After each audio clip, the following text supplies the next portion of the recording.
آج ہم رے ڈیلیو کی کتاب اصول زندگی اور کام کے کچھ بنیادی خیالات پر ایک گہری نظر ڈال رہے ہیں۔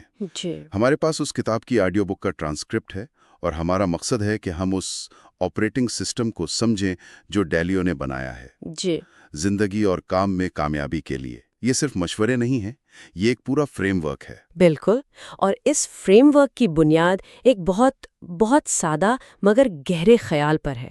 ڈیلیو کا ماننا ہے کہ جو کامیاب لوگ ہیں وہ اصولوں کے تحت جیتے ہیں۔ یہ اصول ان کے لیے ایک کمپس کی طرح کام کرتے ہیں جو انہیں زندگی کے لا تعداد فیصلوں میں رہنمائی دیتے ہیں۔ تو آئیے اسی بات سے شروع کرتے ہیں۔ یہ اصول اتنے اہم کیوں ہیں؟ کیا ہم اصولوں کے بغیر زندگی نہیں گزار سکتے؟ گزار تو سکتے ہیں، لیکن ڈیلیو اس کا جواب ایک بہت دلچسپ مثال سے دیتی ہیں۔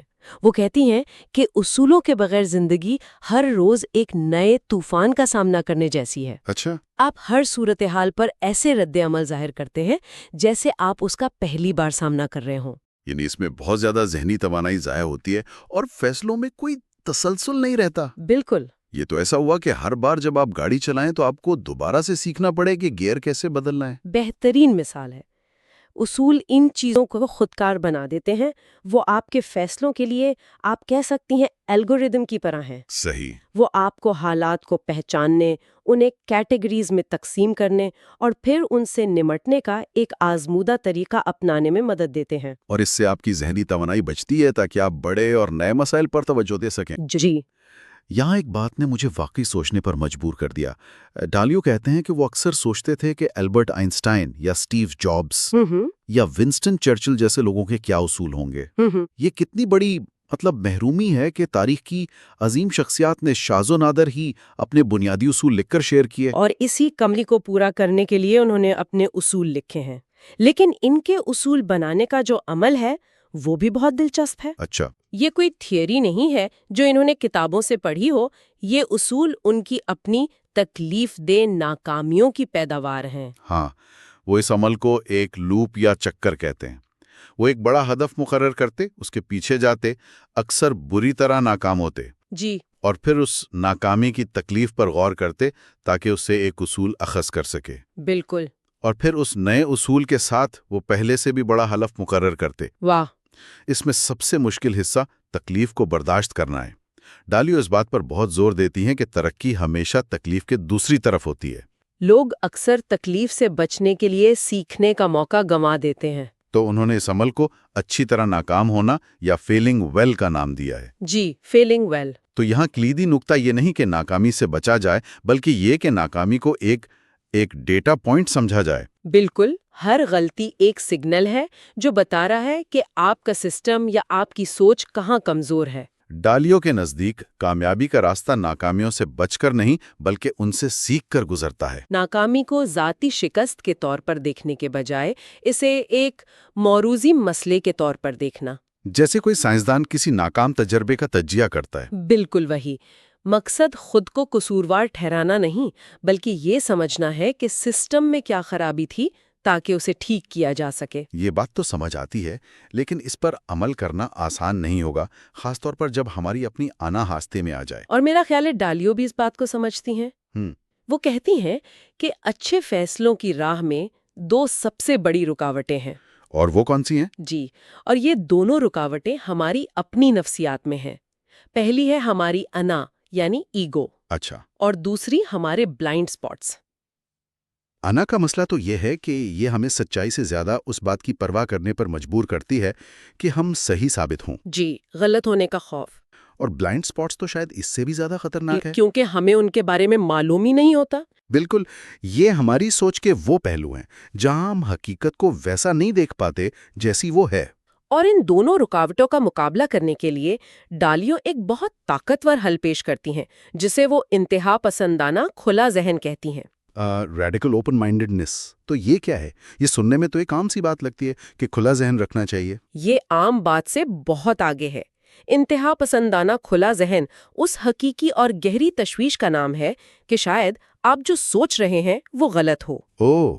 یہ اس امکان کو سنجیدگی سے لینا ہے کہ آپ حقیقت کا ایک اہم پہلو نہیں دیکھ پا رہے ہیں۔ تو اس سوچ کے تحت آپ جان بوجھ کر ایسے قابل اور ذہین لوگوں کو تلاش کرتے ہیں جو آپ سے اختلاف رکھتے ہوں۔ جی بالکل۔ یعنی آپ اپنے مخالفین کو تلاش کرتے ہیں۔ یہ تو انسانی فطرت کے بالکل خلاف ہے۔ ہم تو ان لوگوں کے ساتھ رہنا پسند کرتے ہیں جو ہماری ہاں میں ہاں ملائیں۔ یہی تو اس کا انقلابی پہلو ہے۔ مقصد بحث جیتنا نہیں بلکہ سچائی تک پہنچنا ہے۔ ڈالیو کا ایک مشہور قول ہے، میں صرف صحیح ہونا چاہتی ہوں، مجھے اس سے کوئی فرق نہیں پڑتا کہ صحیح جواب میری طرف سے آئے یا کسی اور کی طرف سے۔ واہ، اس کا مطلب ہے اپنی انا کو ایک طرف رکھ دینا۔ مقصد یہ ثابت کرنا نہیں کہ میں صحیح تھا، بلکہ یہ ہے کہ ہم سب مل کر بہترین جواب تک پہنچ گئے۔ اور تنقید کو حملے کے طور پر نہیں بلکہ ایک تحفے کے طور پر دیکھنا۔ ایک تحفہ جو آپ کو اپنے بلائنڈ سپاٹس دکھانے میں مدد دے رہا ہے۔ جی، اور یہ صرف رائے سننے تک محدود نہیں بلکہ اس بات کو سمجھنے کی کوشش کرنا ہے کہ کوئی شخص مختلف کیوں سوچ رہا ہے، ان کی منطق کیا ہے۔ آپ ان کے ذہن میں اتر کر دنیا کو ان کی آنکھوں سے دیکھنے کی کوشش کرتے ہیں۔ جی، یہ ایک بہت مشکل مگر انتہائی فائدہ مند مشق ہے۔ یہ کھلے ذہن والا نقطہ بہت اہم ہے، خاص طور پر جب آپ ناکامیوں کا سامنا کر رہے ہوں۔ اور اسی ناکامی اور کامیابی کے چکر کو منظم کرنے کے لیے ڈالیو نے ایک 5 قدمی فریم ورک بنایا ہے نا؟ ہاں، اور یہ ان کی کتاب کا سب سے آپ کہہ سکتی ہیں عملی حصہ ہے۔ یہ ایک نقشے کی طرح ہے جسے کوئی بھی اپنی زندگی میں استعمال کر سکتا ہے۔ تو پہلا قدم کیا ہے؟ پہلا قدم ہے واضح اہداف مقرر کریں، اور یہاں واضح کا لفظ بہت اہم ہے۔ کامیاب ہونا جیسے مبہم اہداف کام نہیں کرتے۔ بالکل، آپ کو بالکل ٹھیک معلوم ہونا چاہیے کہ آپ کیا حاصل کرنا چاہتی ہیں۔ ٹھیک ہے، ہدف واضح ہو گیا۔ اس کے بعد دوسرا قدم؟ دوسرا قدم ہے ان مسائل کی نشاندہی کریں جو آپ کے اہداف کی راہ میں حائل ہیں اور انہیں برداشت نہ کریں۔ مجھے لگتا ہے کہ اکثر لوگ یہیں پھنس جاتے ہیں۔ وہ مسائل کو نظر انداز کرتے ہیں کیونکہ ان کا سامنا کرنا تکلیف دہ ہوتا ہے۔ بالکل، مسائل کا سامنا کرنا تکلیف دہ ہوتا ہے اور ہماری فطرت تکلیف سے بچنا ہے، لیکن ڈالیو کہتی ہیں کہ یہ مسائل اصل میں آپ کے لیے تحفے ہیں۔ تحفے؟ کیسے؟ یہ آپ کو بتاتے ہیں کہ آپ کو کہاں بہتر ہونے کی ضرورت ہے۔ اگر آپ انہیں نظر انداز کریں گے تو آپ کبھی آگے نہیں بڑھ پائیں گے۔ اور پھر آتا ہے تیسرا قدم، جو شاید سب سے اہم ہے۔ جی، مسائل کی درست تشخیص کرنا تاکہ ان کی جڑ تک پہنچا جا سکے۔ ڈالیو اس پر بہت زور دیتے ہیں۔ اور یہ تیسرا قدم یعنی مسئلے کی تشخیص اکثر وہ جگہ ہے جہاں لوگ ناکام ہوتے ہیں۔ لوگ اکثر علامات کو مسئلہ سمجھ لیتے ہیں۔ مثال کے طور پر، میں کام پر توجہ نہیں دے پا رہا، ایک علامت ہے۔ جی، اصل مسئلہ شاید نیند کی کمی، کام میں عدم دلچسپی یا کوئی ذاتی پریشانی ہو سکتی ہے۔ یہ ایسا ہی ہے جیسے بخار ہونے پر صرف درد کی گولی کھا لی جائے، بجائے یہ معلوم کرنے کے کہ انفیکشن کہاں ہے۔ بالکل یہی بات ہے۔ تشخیص کے مرحلے میں جلد بازی کرنے کا مطلب ہے کہ آپ غلط مسئلے کو حل کرنے پر اپنی توانائی ضائع کریں گے۔ ٹھیک ہے۔ چوتھا قدم ہے ان مسائل سے نکلنے کے لیے منصوبے تیار کریں۔ ایک بار جب آپ کو جڑ کا پتہ چل جائے تو آپ کو ایک واضح پلان بنانا ہوگا۔ اور پانچواں اور آخری قدم؟ ان منصوبوں کو پورا کرنے کے لیے جو کچھ بھی ضروری ہے وہ کریں۔ یعنی صرف منصوبہ بنانا کافی نہیں، اس پر عمل درآمد سب سے اہم ہے۔ یہاں نظم و ضبط اور خود احتسابی کا کردار آتا ہے۔ جی، اور یہ پانچوں قدم مل کر ایک مسلسل چکر بناتے ہیں۔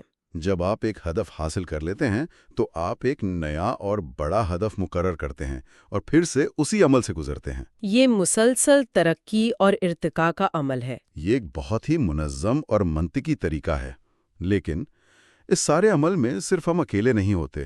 خاص طور پر کام کی جگہ پر دوسرے لوگ بھی شامل ہوتے ہیں۔ یہی وہ مقام ہے جہاں ان کا کام واقعی منفرد اور دلچسپ ہو جاتا ہے۔ انہوں نے دیکھا کہ لوگ بنیادی طور پر مختلف طریقوں سے بنے ہوتے ہیں۔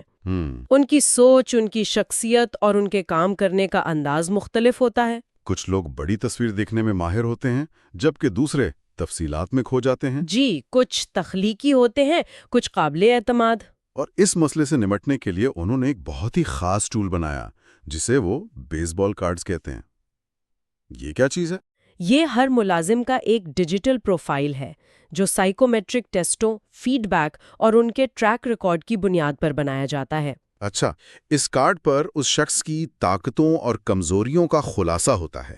جیسے تخلیقی سوچ میں ماہر لیکن تفصیلات پر عمل درآمد میں کمزور۔ بالکل، یا منطقی اور تجزیاتی لیکن نئے آئیڈیاز پیدا کرنے میں سست۔ یہ تو بہت دلچسپ ہے، لیکن کیا اس سے لوگوں پر لیبل نہیں لگ جاتا؟ کیا یہ کسی کو ایک خانے میں بند کرنے کے مترادف نہیں؟ یہ ایک بہت اچھا سوال ہے۔ ڈالیو کا کہنا ہے کہ اس کا مقصد لیبل لگانا نہیں بلکہ حقیقت کو تسلیم کرنا ہے۔ حقیقت یہ ہے کہ ہم سب ہر کام میں اچھے نہیں ہو سکتے۔ صحیح۔ ان کارڈز کا مقصد کسی پر تنقید کرنا نہیں بلکہ یہ سمجھنا ہے کہ کس کام کے لیے کون سا شخص زیادہ موزوں ہے اور ایک مؤثر ٹیم کیسے بنائی جائے۔ اچھا، تو اگر میری ٹیم میں کوئی ہو جس کا بیس بال کارڈ کہتا ہو کہ وہ بڑے آئیڈیاز سوچنے میں بہترین ہے، تو میں اسے کسی ایسے شخص کے ساتھ جوڑوں گا جس کا کارڈ کہتا ہو منصوبہ بندی اور عمل درآمد میں ماہر۔ بالکل، اس طرح ٹیم کی مجموعی کارکردگی بہتر ہوتی ہے۔ جی، مقصد ایسی ٹیمیں بنانا ہے جہاں لوگوں کی مختلف صلاحیتیں ایک دوسرے کی کمی کو پورا کریں، بجائے اس کے کہ وہ آپس میں ٹکرائیں۔ یہ اس بات کو تسلیم کرنا ہے کہ کامیابی ایک ٹیم کا کھیل ہے۔ اور ہمیں ان لوگوں کی مدد کی ضرورت ہے جو ان شعبوں میں مضبوط ہوں جہاں ہم کمزور ہیں۔ یہ تو انتہا پسندانہ کھلے ذہن کا عملی نفاذ ہے۔ بالکل۔